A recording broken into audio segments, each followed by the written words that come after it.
Calling தான் என் வாழ்க்கை. Crown ambassador Ganesh கூறுகிறார்.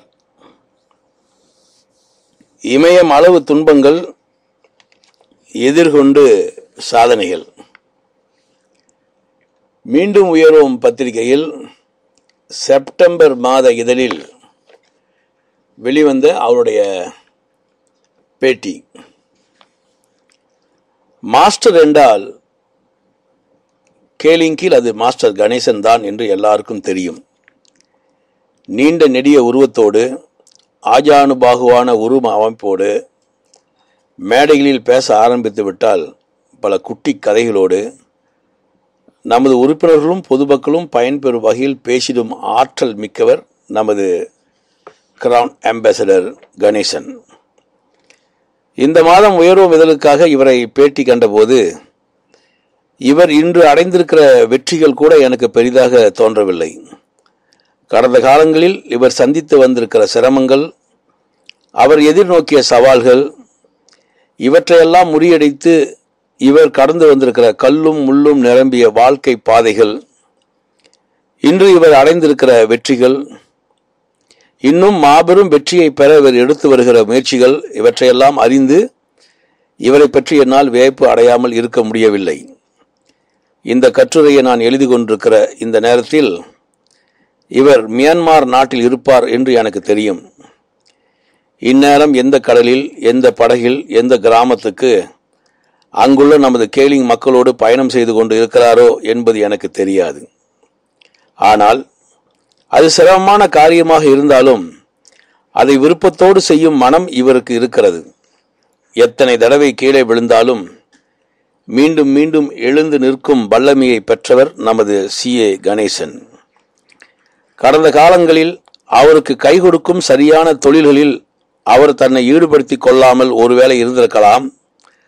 ஆனால் இன்று நாம் எல்லோருமே பயணித்துக் கொண்டிருக்கும் கேலிங் பாதையில் அவரும் பயணிக்கிறார். அவரின் கடந்த கால அனுபவங்கள், பெற்ற அறிவு, ஆற்றல் துணை கொண்டு கேலிங்கில் அவர் மாபெரும் வெற்றியை பெறுவார் என்பது திண்ணம். 18/3/1974 ராசமாணிக்கம் கோயிலராணி தம்பதியருக்கு மூத்த மகனாக பிறந்தார் இவர். இவர்களுக்கு 2 தங்கைகளும் ஒரு தம்பியும் இருக்கின்றனர். பிறந்த இடம் கோலாலிப்பிஸ் ஆக இருந்தாலும் வளர்ந்தது, கல்வி கற்றது எல்லாமே தலைநகரில்தான்.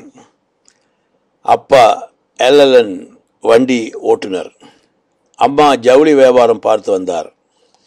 இவரின் பாட்டி அந்த காலத்திலேயே ஆயுர்வேத மருத்துவம் தெரிந்தவர். ஆதலால் மருத்துவம் பார்த்து கொள்ள மக்கள் இவர் பாட்டியை நாடி வருவார்கள்.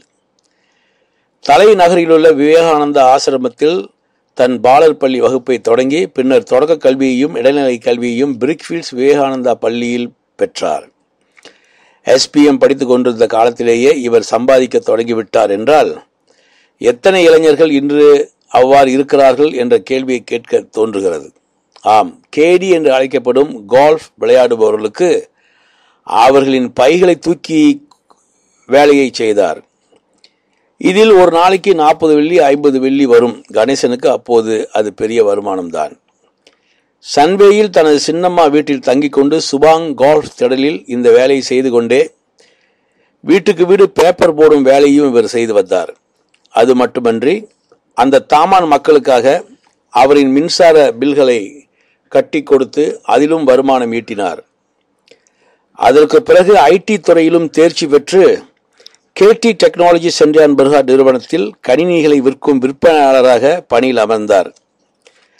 அந்த நிறுவனத்தில் முதல் நிலை விற்பனையாளராக அவர் தேர்வு பெற்றார். அந்த 19-20 வயதிலேயே மாதம் 2000க்கும் மேல் சம்பாதிக்கக்கூடிய இளைஞராக திகழ்ந்தார். ஆனாலும் சோதனைகள் எந்த நேரத்திலும் ரூபத்திலும் வருவோம் என்பார்களே, இவருக்கு ஊதியம் சரியாக வழங்கப்படாததால் அந்த விற்பனையாளர் பணியை விட்டுவிட்டு பேப்பர் போடும் வேலையை முழுமையாக பார்க்க ஆரம்பித்தார்.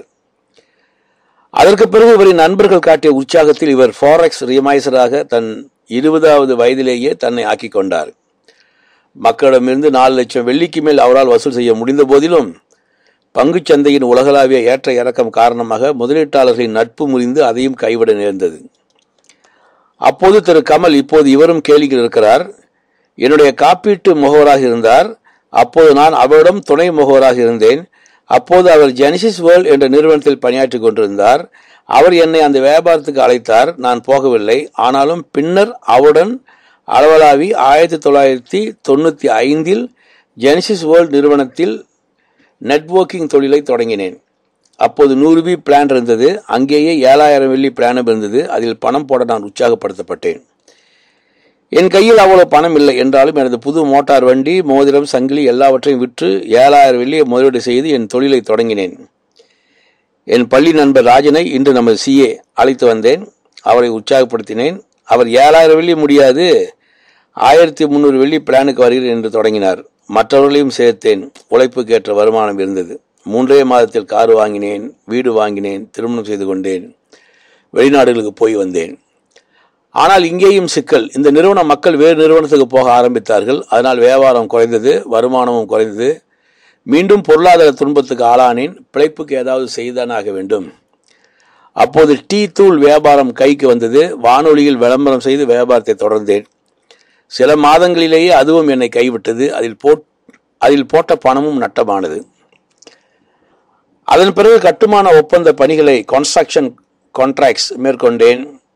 புத்ராஜயாவில் 20க்கும் மேற்பட்ட இந்தோனேஷியர்களை வேலைக்கு அமர்த்தி 6-7 மாதம் வேலைகளை பார்த்தேன். இதில் இன்னும் மாபெரும் நட்டத்தை அடைந்தேன். என் வீடு விற்பனைக்கு போனது. மாதத்தவணை தொகை செலுத்தாமையால் என் வோல்வோ காரை எடுத்துச் சென்றார்கள்.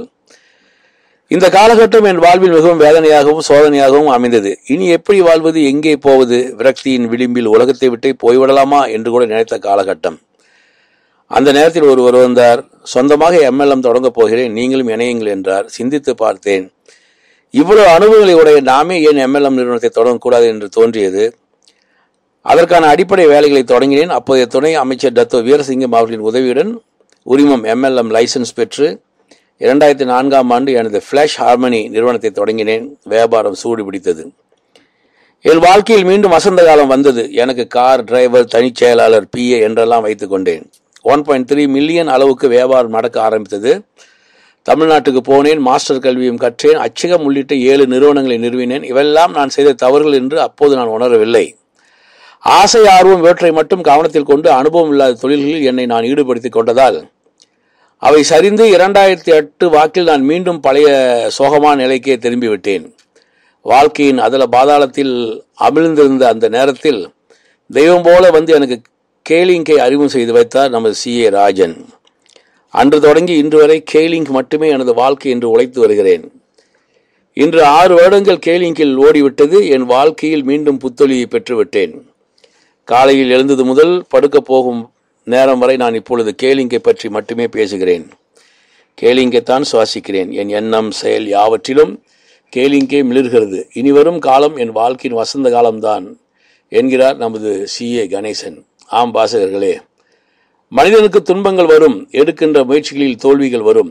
நான் உயர்வுமுக்காக பேட்டி எடுத்த நம்ம CAக்களுள் CA கணேசன் போன்று மோசமான தோல்வி அடைந்தவர்களை நான் சந்தித்ததில்லை. ஆனால் இவரின் சிறப்பு அம்சமே எந்த நேரத்திலும் சளைத்து விடாமல் உழைத்து வந்திருக்கிறார். இவரின் மனதுக்குள் நிச்சயமாக ஒரு நீர்க்குமிழி இருந்து கொண்டே இருக்கிறது. அது அவரின் கடந்த கால மாபெரும் வெற்றியை அவருக்கு நினைவுபடுத்திக் கொண்டே இருக்கிறது. அந்த மாபெரும் வெற்றியை அடையாமல் அவர் கேலிங்கில் ஓய மாட்டார் என்பது சர்வ நிச்சயம். அவர் கேலிங்கில் மாபெரும் வெற்றி அடைய நாம் எல்லோரும் அவருக்கு வாழ்த்துக்களை இந்த நேரத்தில் தெரிவித்துக் கொள்வோம். சொல்லுங்கள் கணேசன், இன்னும் என்ன உங்கள் மனதில் இருக்கிறது என்று கேட்டேன். நன்றிதான் சார் சொல்லணும்.